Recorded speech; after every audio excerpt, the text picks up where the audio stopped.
Hello, my name is Juarez Lee Shelton, and this presentation is entitled Financial Restitution for Captured Enslaved People in the Patapsco Neck During the War of 1812.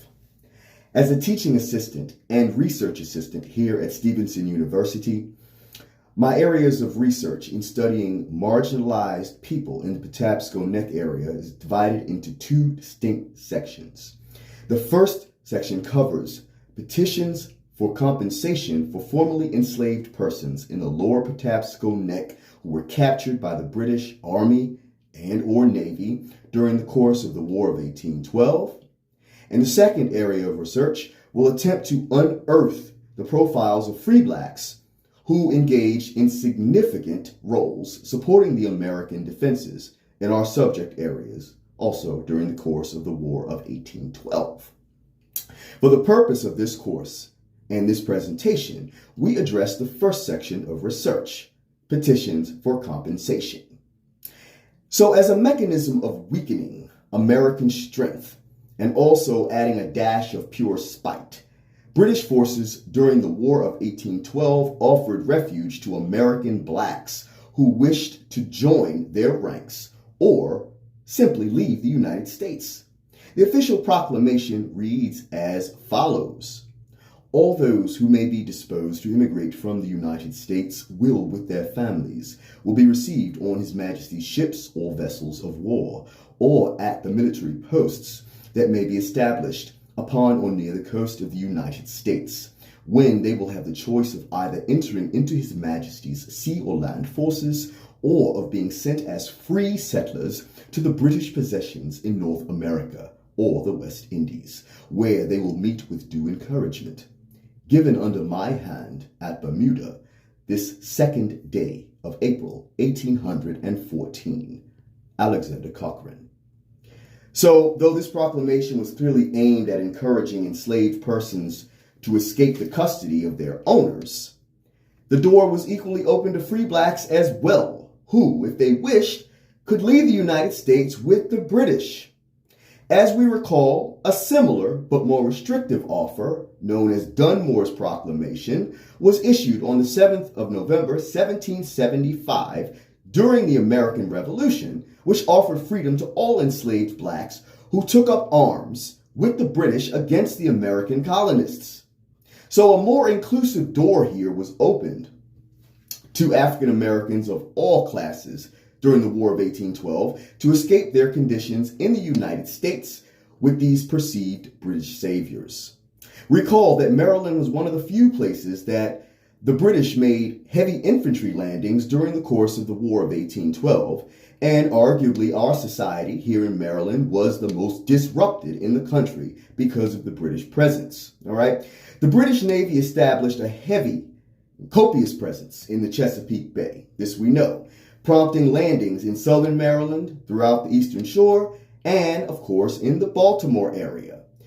Though the risk in engaging in escape from their American masters was great, some 3,000 enslaved blacks either escaped or were captured by the British in the Chesapeake Bay region. Of those, the precise number who resided in the lower Patapsco Neck is not known with absolute certainty. Evidence does exist, however, that slaves were captured from the Patapsco Neck area during the course of the War of 1812, as well as virtually every other single jurisdiction in the state of Maryland at the time. After the signing of the Treaty of Ghent in 1815, the British, many years later, would ultimately pay to the United States of America some $1,204,960 in restitution for captured enslaved people during the War of 1812. To their immense credit, the British returned not a single enslaved person to a former American master. In the course of doing this research, I discovered that a commission was formed after the war to compensate individuals in both Maryland and Virginia for the loss of their human property. Upon the demonstration of proper evidence, such as documents containing depositions from friends, family, other enslaved persons, neighbors, so forth and so on, that the enslaved persons were indeed taken by the British or had run behind their lines, the commission would compensate these individual petitioners $280 for each lost slave. Said monies undoubtedly came from the federal government, ultimately by way of the restitution paid by the British government. So the first of two primary examples, which I was able to obtain from the Maryland State Archives, was a claim made by a Josias Green. Green was a slaveholder who lived at Evergreen Farm, once located in the Patapsco Neck area near North Point in Baltimore County. During the War of 1812, Green served as a colonel in the United States Army. On September 12, 1814, the British Army, under the command of Lieutenant General Robert Ross, captured the enslaved black man Samuel Hill, who was the property of Colonel Green. The confiscation of both Hill and two horses that he happened to have with him took place while they were en route to North Point. Hill was never seen again by his owner, and though nothing is known of what became of him after the war, based on British policies that were in place, he was granted his freedom and undoubtedly resettled somewhere outside of the United States. A decade later, Green, through his agent, Colonel Henry Ashton, submitted a compensation claim to the state of Maryland for the loss of Samuel Hill, interestingly enough, as well as the two horses. The petition is dated January 4th, 1822. At the time of his capture, Hill, the formerly enslaved man, was 32 years of age and listed on the petition as worth $500, a very large sum in that time. An excerpt from the petition is as follows. I, John Gill, notary by letters patent under the Great Seal of the State of Maryland, commissioned and duly qualified, residing in the city of Baltimore in the state aforesaid, do hereby certify, attest, and make known that on the day of the date hence before me, personally appeared Josias Green of Patapsco Neck near North Point, Baltimore County, state of Maryland, and made on the holy angels of Almighty God that while the British fleet lay in the Chesapeake Bay off of North Point, a large British army related from on board that fleet and near North Point under the command of Lieutenant General Ross with a view to attack Baltimore, and on their advance toward Baltimore on Monday, the 12th of September, 1814, they took a black man named Sam, a slave, to respondent, leaving in his charge two horses, which they also took and sent him on board said fleet, since when respondent has not seen or heard from him. The last account respondent had of him that he was seen by one of respondent's neighbors at his house in the possession of the British. That said slave was at the time about 32 years of age, about 5 feet 10 inches, stout and chunky, and was worth $500. Signed, Josias Green. In testimony hereunto set my hand affixed my notarial seal this 4th day of January, 1822, John Gill.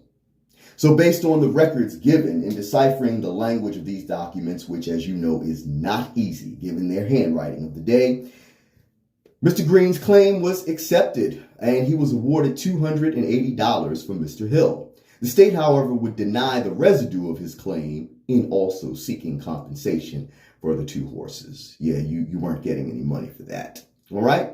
So that takes us to the next petition.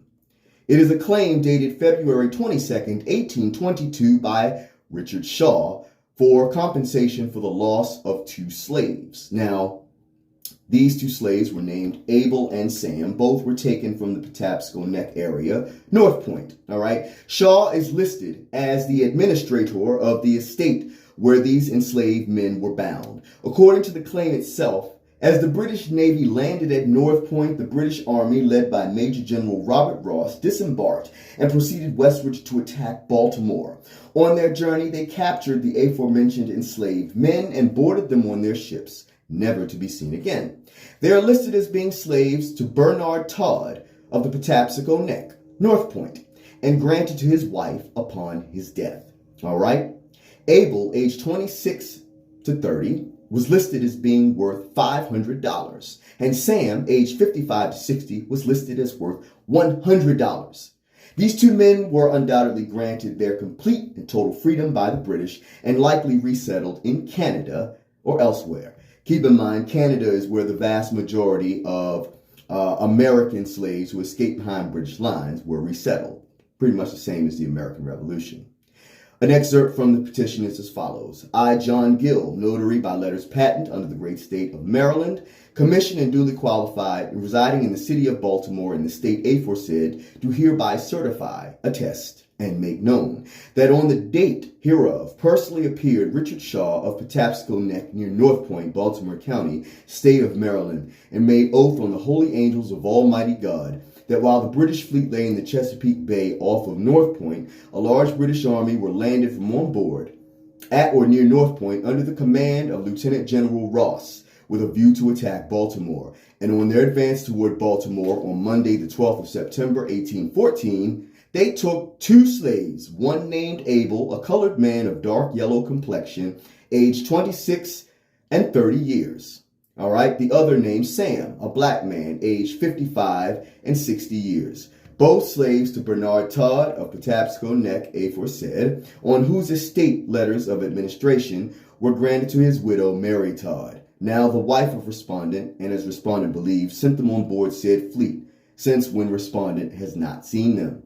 That Abel was worth $500 and Sam was worth $100. Abel, a young man between 26 and 30, was undoubtedly a healthy field hand and thus would be worth a great deal of money. Sam, obviously an older man, perhaps a field hand, perhaps working in a less strenuous capacity, between 55 and 60 years old, was worth much less. All right. This is signed Richard Shaw. All right. So based on the record, the state of Maryland granted the claim. All right. Giving $280 for each slave, making a total of $560 in compensation. While these findings are few and highly significant in their own right, I want to say, undoubtedly, there are more such claims to be unearthed during the course of my research, before the ultimate presentation is given. And given the large amounts of British troops which landed in the Patapsco Neck area of Baltimore County, it is almost certain that there had to be hundreds or perhaps even thousands of similar claims made for captured enslaved people who either escaped behind British lines or were captured by the British Army and Navy and ultimately granted freedom that were from the Patapsco Neck area. My research will continue to pursue these claims and document them for the greater enlightenment of all. Thank you so much for watching, and I hope that I have added at least a little to your knowledge base. Take care and have a great day.